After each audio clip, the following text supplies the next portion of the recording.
ឬមួយក៏មនុស្សយើងពេលចាស់ទៅសម្លឹងឃើញបែបហ្នឹងជាក្តីសុខពិតប្រាកដណាបងប្អូននៅពេលដែលមានកម្លាំងកំហែងអញ្ចឹងទៅម្នាក់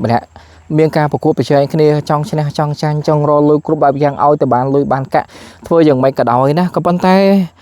ចុងក្រោយបំផុតមនុស្សយើងគឺស្រឡាញ់បែបហ្នឹងមែនទេបងប្អូនព្រោះខ្ញុំជួបភ្ញៀវរបស់ខ្ញុំជាច្រើនដែលគាត់មកពីក្រៅប្រទេសណាគាត់តែងតែរកដីប្រភេទជាប់ស្ទឹងជាប់ភ្នំអញ្ចឹងហើយគាត់ដាំដុះបន្លែចេះតំណាំផ្សេងអញ្ចឹងទៅអានេះដូចអានេះគេហៅថាសណ្តែកជប៉ុននេះអីគេឈ្មោះស្អីគេហៅគេអេដាម៉ាម៉ែហ្នឹងហើយដល់រដងដែលពេលដែលយើងចូលទៅហាងជប៉ុនហាងទៅ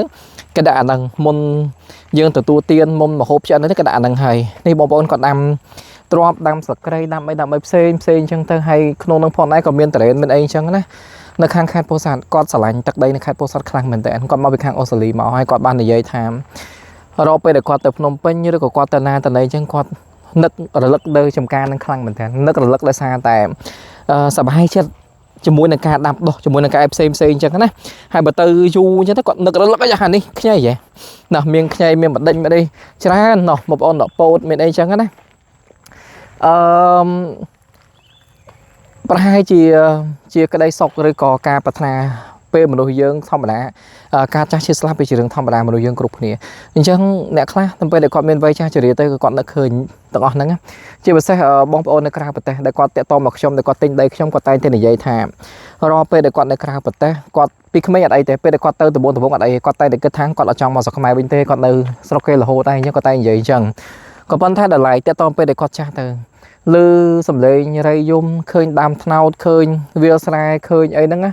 ជាភាសាពេលភ្លៀងហើយប្រតិចតោហ្នឹងគឺគាត់តែងតែនឹករលឹកស្រុកខ្មែរយើងមែនតើគាត់នឹកមិនមែននឹកធម្មតាគឺនឹកខ្លាំងណាហើយគាត់តែងតែមានបំណងចុងក្រោយហ្នឹងគឺថាមកនៅស្រុកខ្មែរយើងវិញរហូតដល់ជីវិតចុងក្រោយតែម្ដងជួបច្រើនហើយខ្ញុំសួរគាត់ថាមូលហេតុអីគាត់ក៏បញ្យល់អត់បានថាហេតុអីឲ្យទៅលើសំឡេងសត្វយំលើរៃសំឡេងសត្វយំឃើញដើមថ្នោតឃើញគេថតវីដេអូពីដើមថ្នោតពីភ្នំពីអីហ្នឹងគឺគាត់ដឹកដល់ស្រុកខ្មែរហ្នឹងគេហៅឈាមជ័របងប្អូនទីកន្លែងកំណើតគឺគ្មាននរណាម្នាក់អាចបំភ្លេចទីកន្លែងកំណើតបានទេ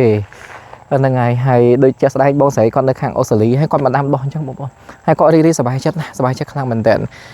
មានច្រើនទៀតមិនមែនមានតែគាត់មានខាងបងអមស្រីនៅឆេកនៅខាងឆេកគោក៏មាននៅខាងអាមេរិកក៏មានអាល្លឺម៉ង់ក៏មានបារាំងក៏មានញូហ្សេឡង់ក៏មានដែលគាត់ទិញពីពួកខ្ញុំឲ្យពួកខ្ញុំរៀបចំឲ្យក៏ដូចជាគាត់មករៀបចំខ្លួនឯងជាដើមអញ្ចឹងទៅ